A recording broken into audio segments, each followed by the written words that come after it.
اليود المشع زيه زي حال كتير من علاج الأورام، لأن الصدفة لعبت دور كبير في وصولنا ليه. الموضوع بدأ في أواخر القرن ال19 لما العلماء بدأوا يلاحظوا أن الغدة الدرقية هي الوحيدة اللي في الجسم بتمتص اليود بدرجة كبيرة، وأن الجسم كله بيعتمد عليها في تنظيم الطاقة والإيض. وده فتح الباب للعالم الأمريكي سيل هيرتلز سنة 41، وجرب لأول مرة في التاريخ إنه يستخدم اليود المشع لتدمير خلايا الغدة الدرقية اللي نشاطها عالي بالفعل، والنتيجة كانت مذهلة. الغدة استجابت وتراجع نشاطها بشكل ملحوظ. وبعد التجربة دي بدأت مرحلة كبيرة من البحث، وده ينقلنا لأول سؤال: إيه هو اليود المشع وإزاي بيشتغل جوه جسمك؟ وعشان نبسط الفكرة خلينا نتخيلها مثال. تخيل إن جسمك عبارة عن مصنع في مدينة معينة. المصنع ده مسؤول عن طاقة المدينة كلها، اسمه الغدة الدرقية. المصنع ده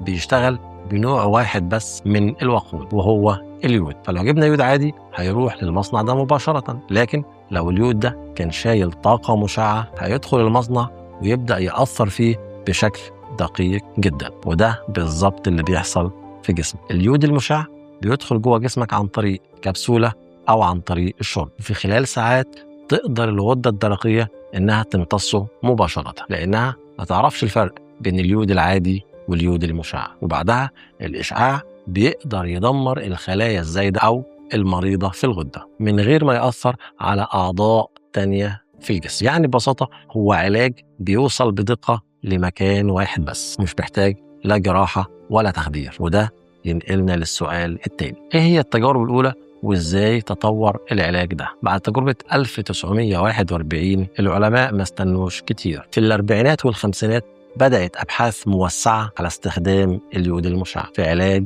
حالات تانية، وأول استخدام كان في فرط نشاط الغدة الدرقية، وكانت النتيجة ممتازة لدرجة أن الأطباء قالوا أن دي أفضل من الجراحة في حالات كتير. في الستينات بدأوا يجربوا استخدامه في علاج أورام الغدة الدرقية، وكانت دي خطوة مهمة لأن سرطان الغدة الدرقية من الأورام النادرة اللي بتحتاج العلاج يوصلها بشكل مباشر. السبعينات والثمانينات بدأ البروتوكول عبارة عن جرعات حسب حالة المريض. وبمرور الوقت اليود المشع بقى من أكتر العلاجات الإشعاعية أماناً وفاعلية في العالم. وده ينقلنا لسؤال مهم جدا: إيه الحالات اللي ينفع معاها اليود المشع؟ ناس كتير بتفكر إن اليود المشع علاج لكل مشاكل الغدة الدرقية، لكن الحقيقة مناسب لحالات معينة. أولاً فرط نشاط الغدة الدرقية. لما الغدة بتفرز هرمونات أكتر من اللازم ضربات القلب بتزيد ويحصل فقدان في الوزن وتعب مستمر. اليود المشع هنا يقلل نشاط الغدة ويرجعها لطبيعتها. ثانياً سرطان الغدة الدرقية خاصة الحليمي، وده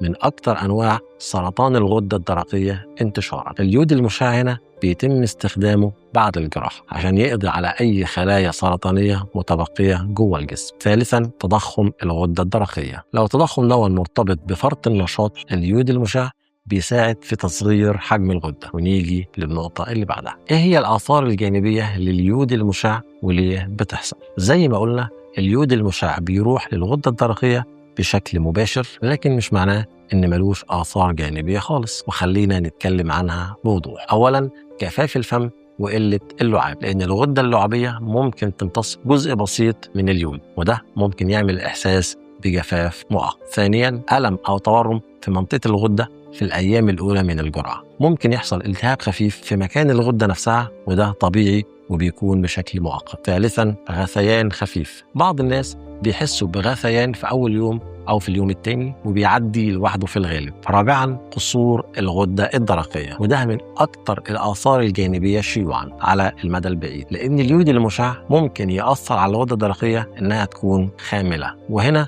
الطبيب بيعوض النقص ده بهرمون الثيروكسين الصناعي، لكن المبشر إن معظم الآثار دي مؤقتة أو سهل التعامل معها، لأننا احنا مش في الأربعينات أو الخمسينات والطب اتطور. وده ينقلنا للنقطة الأهم: إيه اللي بيحصل في التجارب والأبحاث مع اليود المشع؟ واليود المشع لسه في مرحلة تطوير وأبحاث مستمرة، والعلماء بدأوا يستخدموا اليود المشع بطرق أكثر دقة. دلوقتي في أبحاث على جرعات أقل وأكثر استخداماً، بقى في قدرة على استخدام الجرعة المناسبة بدقة أكبر بناء على حجم الورم وامتصاص الغدة. وكمان في أبحاث على دمج اليود المشع مع علاجات تانية زي العلاج الهرموني أو العلاج المناعي عشان تزيد فعاليته في علاج سرطان الغدة الدرقية المتقدم. وفي حاجة لفتة للنظر بدأت تظهر في الأبحاث الأخيرة، وهي محاولة استخدام اليود المشع في أنواع تانية من السرطان، تحميل الأجسام النانونية به واستخدامه لاستهداف الأماكن المعينة. يعني المستقبل مش بس في علاج الغدة الدرقية، لكن ممكن يتوسع أكتر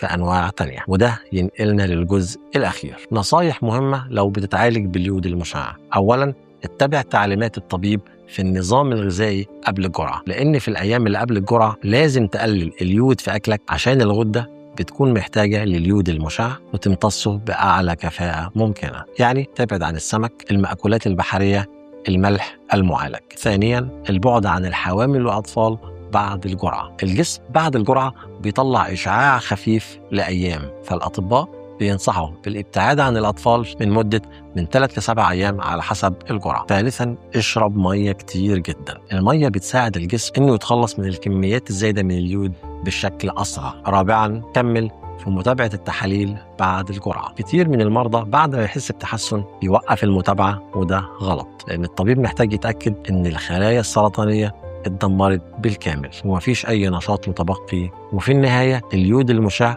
رحلته مش قصيرة، فكرة علمية في منتصف القرن العشرين لعلاج مؤكد وآمن وموثوق النهاردة. والجميل في الموضوع ده إن العلم لما بيلاحظ حاجة في الطبيعة بيحاول يستخدمها لمصلحة الإنسان. والغدة الدرقية اللي عمرها ما كانت في بال حد بقت مركز اهتمام طبي حقيقي. لو عندك أي سؤال سيبه في الكومنتات، ما تنساش اشترك في القناة اللي هتلاقيها في الديسكريبشن عشان تشوف فيديوهات الجاية. والسلام عليكم ورحمة الله وبركاته.